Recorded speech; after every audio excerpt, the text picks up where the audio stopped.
Welcome to Chapter 7. This week we're going to learn about the socialization during middle childhood. And to define socialization, that's teaching children the values, roles, and behaviors of their culture. So you'll be thinking about your culture. You'll be spending a lot of time this week thinking about how you were raised and how you have become socialized. We're going to be learning about family relationships. Early theorists thought that parents directly and indirectly determine their child's development, but now theorists view families from a contextual perspective and believe that families form a system of interacting elements, very much like what we've already learned with Bronfenbrenner's theory. We're going to be looking at the styles of parenting, basically the degree of warmth and responsiveness that parents have to their children.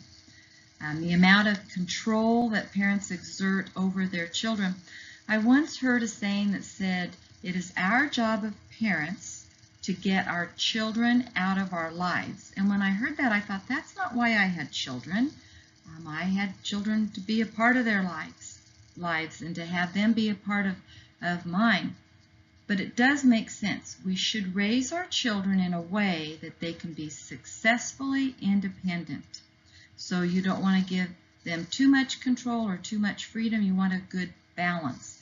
Basically, gradual freedom as you're raising them. So allow them to make some mistakes while they're still at home and have your support. You're going to be learning about the 4 different styles of parenting. You're going to have an opportunity to share with me in the question of the week what type of parent or parents. Both parents may be the same, both may be different. And many times I find if you have a parent that's very strict, the other parent is either not as strict or way too liberal. And I think they're trying to create a balance for the parent who's being overly strict. But the 4 types are authoritarian, they're controlling, and uninvolved. You have authoritative, which is the positive parent. They're fairly controlling, but they're very responsive to their children. They give them says, give them in what they want to do, give them some choices. The indulgent, permissive children, that parent gives their child lots of love, but little control, just kind of gives them way too much freedom. And then the very indifferent, uninvolved parent. And this parent is neither warm nor controlling. We know the best type of parenting style is the positive one, the authoritative. Those children tend to have higher grades, are more responsible, self-reliant, and friendly. So be thinking about that as you prepare to answer that question. We do know that parental behavior influences children's development. We need direct instruction from our parents. We need parents who are good role models for us. Parents who give us good feedback. You're going to be learning about positive and negative reinforcement and positive and negative punishment.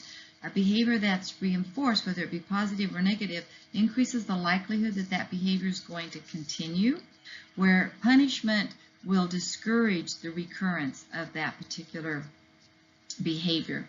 Going to be thinking about spankings. There are pros and cons to that. I know I was spanked and I probably needed to be spanked, and that wasn't a bad thing.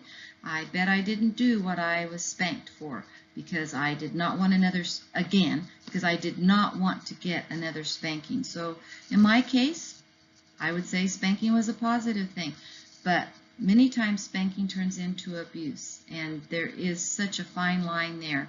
So some of you may be very pro spanking, some of you may be very negative spanking. I've even heard it said as somebody viewed somebody in the grocery store with a child who was throwing a fit, they said, all that child needs is a good spanking. So maybe you've heard that too.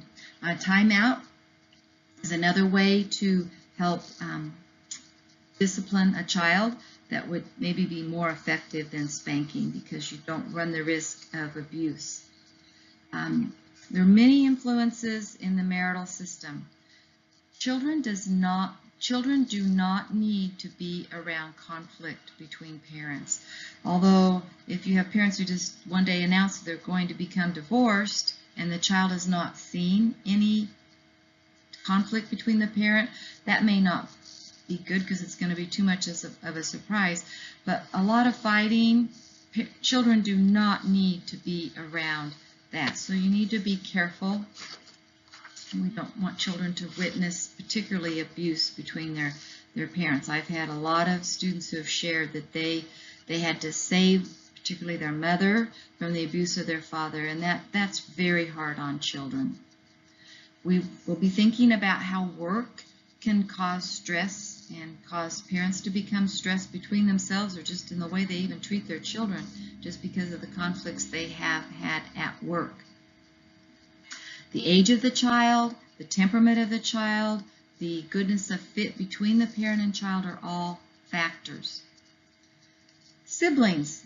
Birth order does affect us as individuals and how we relate to others. I know I'm the oldest of 4 and I love being the oldest of 4. My baby brother is 10 years younger than me and he probably says he has the best of both worlds. So the oldest may have too much responsibility, and I really didn't feel that in my family, but I did feel responsibility, and I probably became more responsible than my other siblings because of that. So the older sibling may have some positives, but also some negatives. Sometimes older children are left to have primary care of their siblings. The youngest has the best of all worlds, and then there's the middle child syndrome, and I don't think those children feel like there's many positives at all to being middle children. Sibling rivalry is to be expected. Children go through phases when they fight with one another, but usually as they get older, they get along better. And I know as adults, if you didn't get along that well as children, hopefully you will get along better as adults. Then you have only children. Some people call them spoiled brats, but no, that's just their life.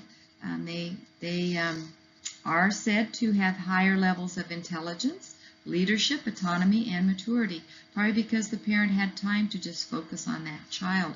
And I know I have students who grew up as only children, even though they do have siblings. It's just their siblings were like 10, 15 years older than they were, and so that child really did grow up as an only child.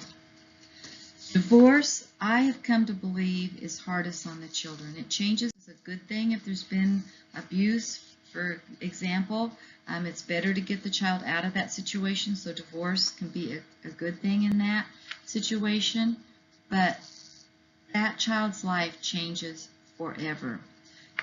Things that can help children adapt to a divorce for the best outcome is when parents work together for the benefit of the child. You need to put your own differences aside and do what is best for the children. Consistent discipline. So many times you have the primary parent do all the discipline, and then the child goes to visit the other parent just on weekends, and so that parent just has fun and games, and that's really unfair to the parent who has full-time custody. I don't know that I said that correct, but if they have main custody over the child, they have to discipline. That child needs some structure to their life. So it's not fair for them to have all the structure at home then and then get to go and just have fun and games with the other parents. So work together on that. And then probably the single most important thing is do not talk bad about the other parent in front of the child. So be supportive of the other parent. You're only hurting the child when you talk poorly of the other parent. And there's blended families. I am a member of a blended family. My father died when I was 19, so I was really out of the home. But then when my mother, about 4 years later, got remarried to a gentleman who had 4 children, then I had step-siblings, and we had to learn to work together as a blended family. Unfortunately, child maltreatment is covered in this chapter. There's 4 different types of abuse. There's physical abuse, sexual abuse, neglect, and then psychological abuse. And that can be the worst because it's often hidden, and we often don't recognize it or admit that it's happening. And so the effects of that can be the worst. So there's information on that. There's information on peers. Friendships, you're going to learn the difference between a clique and a crowd when it comes to groups of friends. We're going to talk about popularity, children